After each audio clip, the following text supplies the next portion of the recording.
Independent labels have always given a way of getting music that was different and kind of a weird a chance, you know. There's a level of respect. You're the artist, so you do what you do. And I'm in the record company and I'll help you get where you want to go. Flying Nun wasn't a record label that was out there chasing down number ones, you know. We didn't get bonuses based on our radio share or whatever it is that happens at big record companies.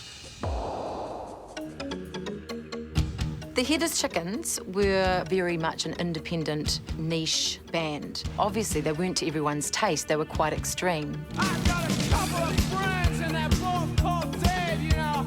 Sometimes those They were frightening and dark, but always something big about their sound. The fact that they then sugar-coated it a little bit with a female vocal, for a lot of people, just made it even more intriguing.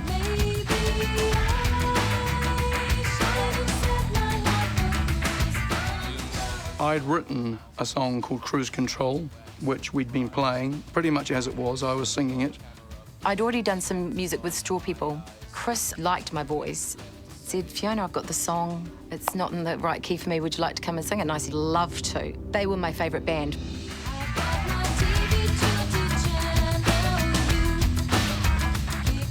As far as we were all concerned, I was just going up to do a little guest vocal. Then it took off. Cruise Control through Flying Nun to the commercial end of the independent scene very quickly. Cruise Control went top 10 in New Zealand. In Australia, it went top 40, I think. And so Chris said, do you want to join? Yep, sure, I'll join.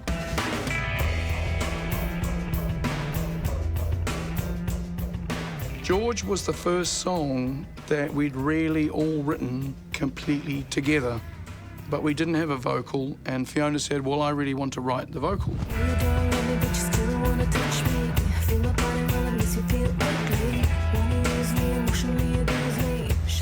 George was the story of Chris Matthews and I breaking up. That song was written about me. Fiona and I had been together in a relationship probably from not long after she really joined. So we were together for a few years. What happened to our relationship was it stopped, but we still kept playing in the band.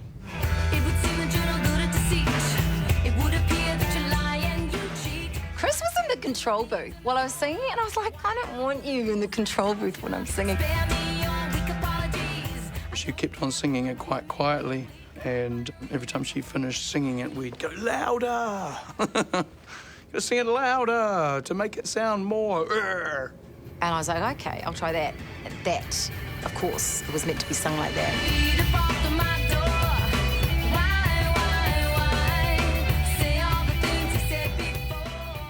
To sort of like hear yourself denigrated somewhat, it made it a little weird, but I really didn't mind because it was mostly true. And I know what emotions feel like when you're like really that pissed off at somebody. It's not a journey of a relationship. It's a journey of internal rage, anger, and grief. I was never convinced it was the obvious choice for a single, quite frankly. I thought it was quite dark. George went to #1 just before Christmas. So all over the Christmas break, no matter what was happening, everyone's on holiday, so we were #1. I don't know how long we were #1 in real terms, but we got played every week. Tell me the gospel according to you. You know you don't love me, but you still wanna touch me. Feel my fire. It was phenomenal for Flying Nun. It was their very first #1. I just remember we were pinning all these faxes to the wall in the office, congratulating us for having a #1. Someone sent us some champagne. That particular period was not an easy time to have commercial success for New Zealand music, but it felt like we were turning things musicians' way a little bit at that time, and that was a really nice feeling. The fact that we had a #1 with George proved that we could do it our own way, and it came out exactly the way we wanted it to.